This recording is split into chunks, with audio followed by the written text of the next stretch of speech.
থেকে বাড়িতে আগুন লাগছে, সে আগুনে তো নিরীহ মানুষকে পুড়ে গেছে, কারণ কৃতিত্ব নিচ্ছে সবাই।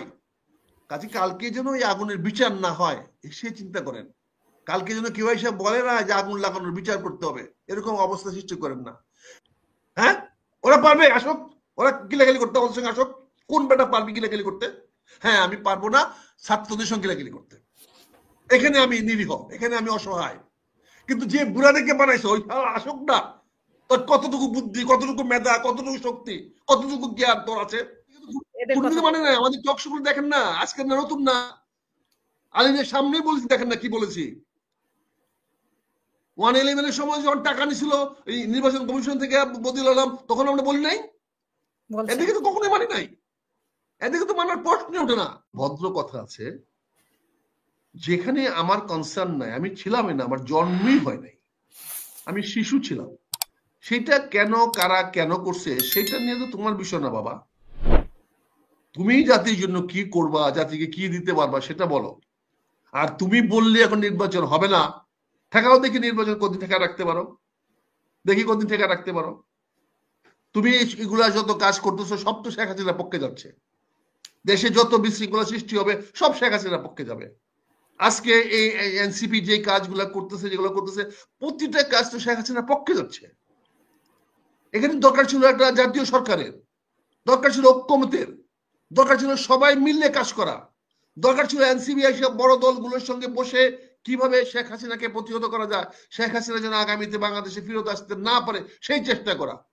এখন সে বিভেদের রাজনীতি করতেছে। সে এখন গিয়া আলী রিয়াজের কাছে 139টা ব্যাপারে একমত পোষণ করে, 139টা ব্যাপারে একমত পোষণ করে। আর এর মধ্যে কি কি আছে আমরা তো 139টা করতে তো 139 বছর লাগবে এগুলা করতে। তো এইগুলো আমাদের, তাদের প্রতি আমাদের আস্থা আছে, আস্থা ছিল। তারা বসুবিধা আন্দোলন করেছে, তারা বসুবিধা আন্দোলন করতে গিয়া একদলীয় আন্দোলনে পর্যবেসিত করেছে। একদলীয় আহ্বানটা তো আমরাই জানিয়েছিলাম। মামুন ভাই উইল বিয়ার মি আউট, কি বলেছিলাম মামুন ভাই? আপনি তো বলেছিলেন আজকে থেকে একদলীয় শুরু হয়ে যাবে। হ্যাঁ, এক দফা দাবি একদম আপনি বলছেন, হাসতা ছিল ওদিন আমার সামনে উপস্থিত, মনে আছে? হ্যাঁ, আমিও ছিলাম। হ্যাঁ, সেদিন আপনি বলছেন যে আজকে থেকে একটা ভাই আপনি আসেন, রাস্তা বেরিয়ে আসেন, দেখেন আজ থেকে শুরু হবে। তাহলে ডাকটা তো আপনি দিয়েছেন মামুন সাহেব, আপনি আপনার জায়গা থেকে ডাক দিয়েছেন, আপনি আপনার জায়গা ডাক দিয়েছেন। এবং কবে দিয়েছেন? দিয়েছেন জুলাই মাসের ফার্স্ট উইকে, আপনি অগস্ট দেন নাই। দেখা যায় অতীত তো এমন তো ডাক সবাই দিয়েছে। এখন ঝড়ে বক পড়ে ফকিরের কেরামতি বাড়ে। এখন জনগণ উত্তেজিত হয়ে গেছে, বাড়িতে আগুন লাগছে, সে আগুনে তো নিরীহ মানুষকে পুড়ে গেছে, এখন কৃতিত্ব নিচ্ছে সবাই। কাজে কালকে যেন এই আগুনের বিচার না হয় সে চিন্তা করেন। কালকে যেন কেউ এসে বলে না যে আগুন লাগানোর বিচার করতে হবে, এরকম অবস্থা সৃষ্টি করেন না। কাজে আজকে আমি এনসিবি নেতাদেরকে বলবো, এই ছেলেদেরকে বলবো যে তোমরা প্রস্তুত হও, তোমাদের বয়স আছে, সময় আছে, আগামী দিন তো বাংলাদেশ তোমাদের হাতে থাকবে, যোগ্যতা অর্জন করো। এগুলা করে গিয়ে জাসদ হারায় গেছে, জাসদ জিরো হয়ে গেছে। মুক্তিযুদ্ধে একটা বিশাল শক্তি ছিল জাসদের ছেলেরা, ইয়াং ছেলেরা ফোর্স দিয়ে জয়েন করছে জাসদে। এই সমস্ত হামবাক দেখাতে গিয়ে জাসদ হারিয়ে গেছে। আসাম রব তোমাদের চেয়ে কম বড়তা ছিল না, সিরাজুল আলম খান কম বড়তা ছিল না, নুর আলম সিদ্দিকী 72-73 সনে যা বলছে বাংলাদেশে তাই হয়েছে। কাজেই তোমার শাহজাহান সিরাজ যা বলছে বাংলাদেশে তাই হয়েছে। তোমাদের চেয়ে নেতা তারা কম ছিল না, বিপ্লবী কম ছিল না। আব্দুল কুদ্দুস মাখন ইতিহাস, সেই যেগুলো বলছে বাংলাদেশ সেগুলো হয়েছে। কিন্তু কোথায় হারায় গেছে, কেন হারায় গেছে? ওই যে হামবাক করেছে, ওই যে মুরব্বীকে মানে নাই, বড়দেরকে মানে নাই, তারা নিজেরা মনে করছে আরে বাবা বড়রা এই পর্যন্ত, বড়রা কিছুই বুঝে না, সব তোমরা বুঝো। আরে ভাই, রাস্তাঘাটে মারামারি করা এক জিনিস, আর দেশ গড়া আরেক জিনিস। মারামারি করার জন্য বুদ্ধি লাগে না, মেধা লাগে না, শক্তি লাগে। যে শক্তিটা ইয়াং ফোর্সের আছে, যে শক্তিটা যুবকদের আছে, শক্তিটা ছাত্রদের আছে, সেই শক্তিটা ফরাজ সাহেবের নাই, শক্তিটা মামুন সাহেবের নাই। মাহবুব সাহেব আজকে অসুস্থ, শক্তি নাই, আমার তো নাই। কাজে যার শক্তি আছে সে যদি অপব্যবহার করে, অপব্যয় করে, তাহলে ক্ষতিটা তার হবে। এই যুব শক্তি ধ্বংস হয়ে যাক, এটা কিন্তু বুড়ারাই চায়। সবচেয়ে মজার জিনিস দেখেন, এতগুলো সংস্কার কমিটি করা হলো, এটা তো উচিত ছিল বৈষম্য ছাত্র আন্দোলনের নেতাদেরকে দিয়ে সংস্কার গুলা করা। এই বুড়ারা কি বোঝে? এই বেটা কি বুঝে বুড়া বুড়া? ওরা যদি বুঝে আমরা কম বুঝি নাকি ওদের চেয়ে? হ্যাঁ, ওরা পারবে? আসুক, ওরা কিলাকিলি করতে আমাদের সঙ্গে আসুক। কোন বেটা পারবে কিলাকিলি করতে? হ্যাঁ, আমি পারবো না ছাত্রদের সঙ্গে কিলাকিলি করতে। এখানে আমি নিরীহ, এখানে আমি অসহায়। কিন্তু যে বুড়াদেরকে বানাইছে ওই আসুক না। তোর কতটুকু বুদ্ধি, কতটুকু মেধা, কতটুকু শক্তি, কতটুকু জ্ঞান তোর আছে? বড় বড় সংস্কার করতে আসস, কমিটি বানায় দেশ। এই সংস্কার হওয়া উচিত ছিল কমিটির প্রতিটি সদস্য ছিল মুসলিম ছাত্র আন্দোলন নেতাদের। আমি শুনবো ডাক্তার ভাই, শেষ করবেন প্লিজ। হয়তো আজকে তারা গিয়া আলী রিয়াজের কাছে রিপোর্ট দেয়, ইফতেখারুজ্জামানের কাছে রিপোর্ট দেয়, কি জানে আরেকটা আছে না যে ওই যে কি বদিউল আলম মজুমদার। কার খাও কার পরও কেউ বাংলাদেশের মানুষ জানে না। এরা কাছে এরা কি বুদ্ধি দিবে? এদের কি বুদ্ধি? তাদের বুদ্ধি কিনা যায়? আলী রিয়াজকে টাকা দিলে লেখা লিখে দেয়, এ আবার বুদ্ধি দিবে কি? ওদের লাইন বিক্রি করে খায়। হ্যাঁ, যদি এরা ছাত্র আন্দোলনে যদি এরা যদি সমন্বয় করতো, এদের ধ্যান ধারণায় মেনে নিতাম। কারণ এই নতুন প্রজন্মের ধ্যান ধারণা, এদের যা ভাবছে নতুন ভাবছে, সেটা আমি নাও ভাবতে পারি, নাও বুঝতে পারি। এরা ইয়াই জেনারেশন, তাদের কাছে আরো অনেক তথ্য থাকতে পারে, কাজে এদেরকে মানতে পারি। কিন্তু এই বুইরা দেখে যারা জীবন ভর আকাম করা ছাড়া কিছু করে নাই, তাদের সঙ্গে আলোচনা করতে আমি জানি না বিএনপি কেন আলোচনা করতে যায়। বিএনপি আমি হলে বলতাম আমি আলোচনা যাবো না, আসলে আমার অবিশ্বাস কথা বলো, কিন্তু সেটা করতে পারি নাই। যাই হোক, আমি মনে করি এগুলো আমরা ভুল পথের দিকে যাচ্ছি, আলামত ভালো না। কোনো একটা শক্তি দেশে অশান্তি সৃষ্টি করতে চায়, অশান্তি সৃষ্টি করে আবার দেশটা আনস্টেবল করতে চায়। যাই কিছু হোক, এই সরকারের যদি এতটুকু ক্ষতি হয়, সেটা কিন্তু শেখ হাসিনার পক্ষে যাবে। যদি এতটুকু ব্যর্থতা যদি হয় মাননীয় প্রধান উপদেষ্টা অধ্যাপক ইউনূস সাহেবের, তাহলে তার পুরা কৃতিত্ব পাবে শেখ হাসিনা, তার পুরোটা চলে যাবে আওয়ামী লীগের পক্ষে। এটা বুঝতে হবে। এটা না বুঝলে আগামীতে ভালো দিন আসবে না, বলা যাবে না।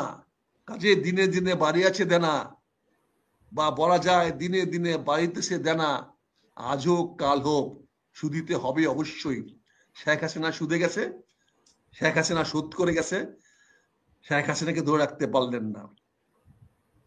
এত বড় আন্দোলন করলেন, শেখ হাসিনা বঙ্গভবন থেকে বেরিয়ে, গণভবন থেকে বেরিয়ে চলে গেলেন। আমরা কি করলেন? আবার আরেক নেতা দেখলাম পত্রিকা ইন্টারভিউ দিয়েছে, উনি হাঁটতে হাঁটতে গণভবন থেকে যাচ্ছিলেন, রাস্তায় গিয়ে শুনলেন গণভবন থেকে উনি উড়িয়ে চলে গেছেন। কি নেতা? উনি হাঁটতে হাঁটতে যাচ্ছেন, উড়ে চলে গেছেন। তারপর রিক্সা নিয়ে উনি আবার এপি অফিসে গেছেন, নিউজ 24 অফিসে গেছেন, কি টিভি 24 অফিসে গেছেন। এই হলো নেতা, এদের কথা আমাদের শুনতে হয়। পোলাপান শুনে কি করা যাবে? পোলাপান তো বেশি বাইরে গেছে, পোলাপান সংখ্যা বেশি, এত পোলাপান, বুঝছেন না যে আমি পোলাপানকে সামলাবো কেমনে? বুঝতে পারছি, এমন যদি জানতাম তা আমি তো বছরে 15-20টা পোলাপান হইলাম। আমার এই পর্যন্ত 70 বছর অন্তত 60টা পোলাপান তো আমার হইল, সেই দাউদ ইয়া নবীর মতো, কি বলে আইয়ুব নবীর মতো। অনেক ধন্যবাদ ডাক্তার ভাই। তাহলে আমার নিজেরও কোন যদি এত সন্তান হতো তাহলে বাংলাদেশের অবস্থা কি হতো? না, এখন আমি তাই করতাম। তখন তো মনে ভুল করছি, যেটা এখন এলন মাস্ক বলতেছে হ্যাভ মোর চাইল্ড। তাহলে আমার তো মনে হচ্ছে I should have get more child. তাহলে আমি তো গিয়ে আমার বাচ্চাদের সামনে লড়তে পারবো না, এই ছেলেদের সামনে বলতে পারবো না। ওই যে মুসলিম ছাত্ররা কি বলে, তার জবাব উদ্যোগ নিয়েছে, বাচ্চাদের উদ্যোগেই তো আজকে মানে জবাব দিতে পারবো না। আমি মনে করি তারা যদি বিপ্লবী সভা গঠন করতো, তারা যদি এই সমন্বয় কমিটি গুলা সকল দায়িত্ব তারা নিত, সভাপতি তারা থাকতো, সেটা হতো সর্বোত্তম। আমি সেটা বাচ্চাদের কৃতিত্ব তো আমাদের দিতে হবে। আমি আলী রিয়াজদের কথা, আমি ওই এই সমস্ত লোকদের পচা মার্কা লোকদের কথা আমি শুনতে রাজি না। তারাও মেরে ফেলতে পারে। শেখ হাসিনা মারা হুমকি আমাদের দিয়েছে, 15 বছরে মারার চেষ্টা করেছে, তারাও আমাদেরকে মেরে ফেলতে পারে, মব জাস্টিস করাতে পারে, কিন্তু তাদেরকে আমরা মানতে পারি না। তাদের জ্ঞান, মেধা, বুদ্ধি আমাদের চেয়ে, এই ফরহাদ ভাইয়ের চেয়ে কম না, মামুন ভাইয়ের চেয়ে কম না। 5 আগস্ট পর্যন্ত আপনারা মানতে পেরেছেন, 5 আগস্টের পরে আর মানতে পারছেন না। কাকে? এই যে বাচ্চাদের, মানে এনসিপি নেতাদেরকে। 5 আগস্টে তো তাদেরকে মানি নাই। আপনি বলছেন যে আলী রিয়াজের কথা, আলী রিয়াজদের কথা। আলী রিয়াজকে কোনদিন মানিনি আমরা, আলী রিয়াজকে কোনদিন মানিনি আমরা। আলী রিয়াজ তো কোনদিন মানি নাই। আলী রিয়াজ আমার ভুল ছিল। আলী রিয়াজ যত বদিউল আলম মজুমদার এদের কোনদিন মানে নাই। আমাদের টক শো দেখেন না, আজকে না নতুন না। আলী রিয়াজ সামনেই বলেছি, দেখেন না কি বলেছি। 111 সময় যখন টাকা নিছিল এই নির্বাচন কমিশন থেকে বদিউল আলম, তখন আমরা বলি নাই? এদিকে তো কখনোই মানি নাই। এদিকে তো মানার প্রশ্ন ওঠে না। এদিকে মানবো কেন? আর যাদেরকে মানছি তাদের নাম রহমান সুমান, যাদেরকে মানছি তাদের নাম হলো অন্য লোক। এটা তো না, বুঝতে পারছেন না? কাজে আজকে আমরা যেটা বলি, আর ছাত্র হলো ছাত্র আন্দোলন হলো, এদিকে আমরা কাজ দিয়েছি, দায়িত্ব পালন করেছে, তারা এখন হয়েছে, হ্যাঁ ঠিক আছে, তারা ভালো কাজ করেছে, আমরা এখন সুযোগ তাদেরকে দিচ্ছি। কিন্তু সরকার তো তাদের সুযোগ দিচ্ছে না। সরকার তো তাদেরকে কারাপ্ট করে ফেলতেছে, সরকার তো তাদেরকে দুর্নীতিগ্রস্ত করে ফেলতেছে, সরকার তো তাদের জবাবদিহিতা আছে। তারা কাল পরশুদিন ওরা লং মিটিং করেছে, তারপরে জবাবদিহিতা চেয়েছে এবং সাজিস নিজেদের মধ্যে মিটিং করেছে। হাসনাত সাজিসের ব্যাপারে তারা তুলে ধরেছে তারা কোথা থেকে মানে তাদের নিজেরা মামুরা তো অতীতে আমরা সবসময় দেখে আসতেছি এগুলা। তারপর দলের মধ্যে একটা ইয়ে আছে, তাদের কি আছে দলের মধ্যে কি আছে?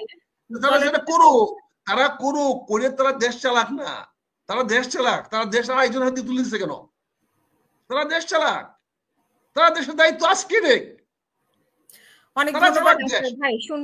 কতগুলো দালালকে দেশের দায়িত্ব দিয়েছেন, অথর্ব দিয়েছেন, এই যে স্বরাষ্ট্রমন্ত্রী মতমুক্তি দিয়েছেন, কেন তারা সেই দায়িত্ব তারা দিয়েছে? তারা দায়িত্ব নেই না। ভালো চালাক, খারাপ চালাক। থেকে শুনে আসি। শুনেন, সরি ফরাদ ভাই, সরি, অনেক সময় আমরা